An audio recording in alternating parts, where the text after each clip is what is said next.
This tale unfolded during the time of the plague. The pestilence emptied cities like an avalanche, sweeping from one land to another. No one was prepared for it.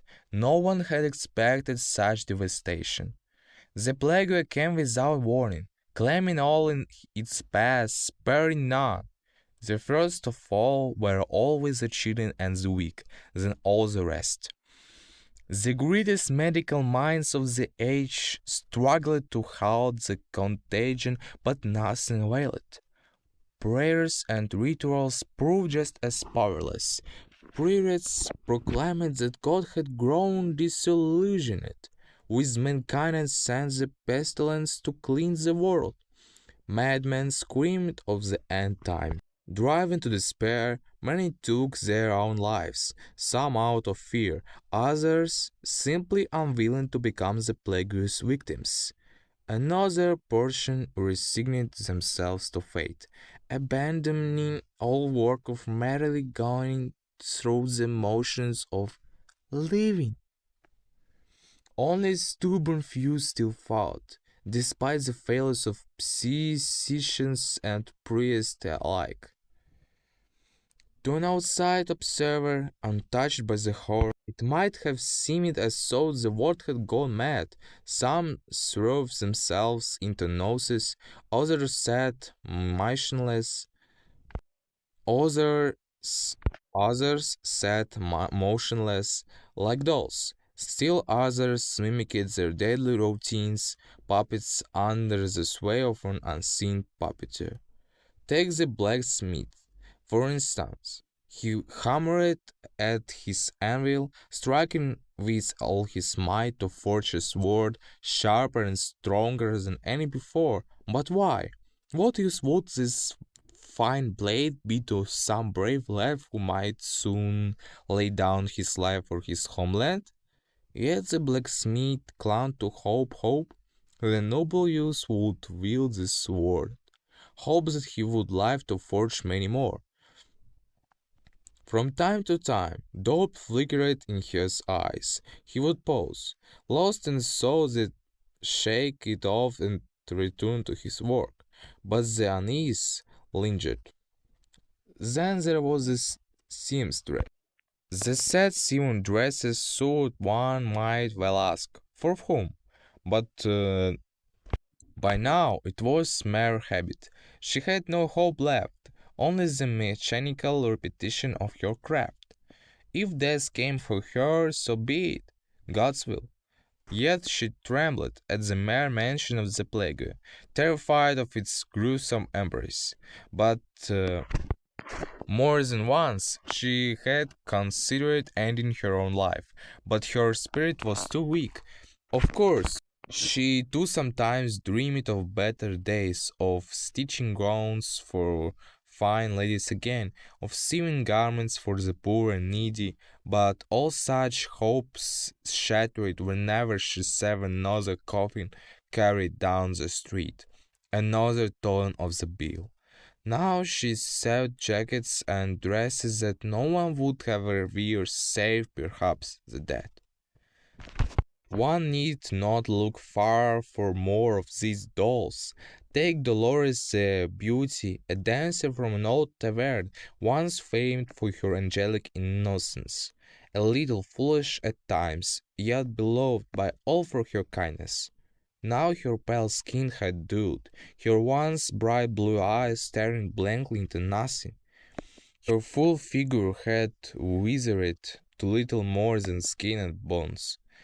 No, she was not starving, only suffering from this strain, or so her mother insisted. The woman who doted on her darling daughter was desperate care. She ate little without appetite.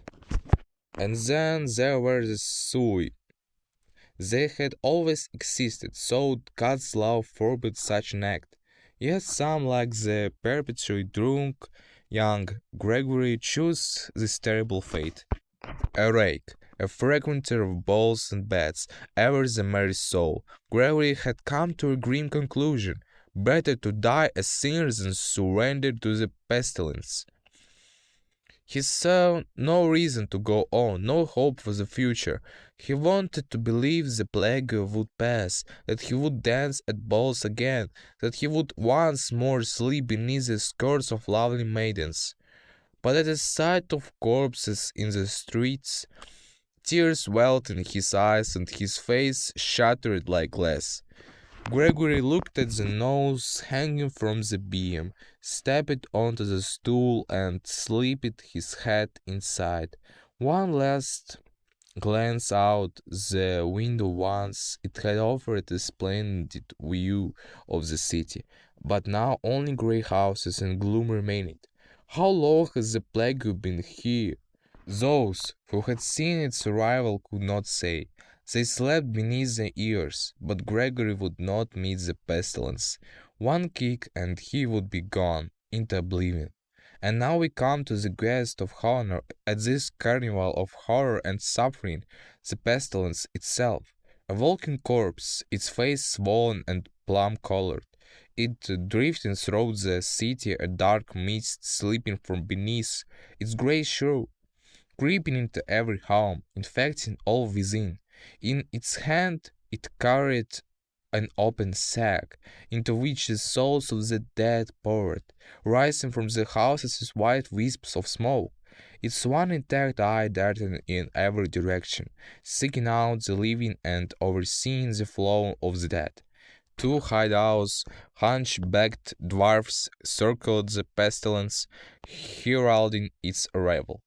"The dead one comes!" they shrieked gleefully. "The dead one comes!" Its sack already held half the city. From within came the mournful chanting of 100 voices, and only the pestilence revelled in its ghastly chore. The deadly mist reached the blacksmith, covering his body in boils. His eyes wept blood. Black vomit spat from his lips. Strange left him. The hammer slipped from his mighty hand, crashing onto his foot. Yet he felt no pain. His flesh and bones had already turned to bloody pulp. He collapsed dead beside the anvil, his skull cracking against the stone like a broken porcelain doll. His shattered face now useless to anyone. The blacksmith lay rotting, soon to be nothing but bones. The forge's fire still burned. She unfinished sword remained on the anvil. No valiant warrior would climb it now. The same fate befell the seamstress and the fair Dolores. She seamstress, writhing in agony, as said the seamstress, writhing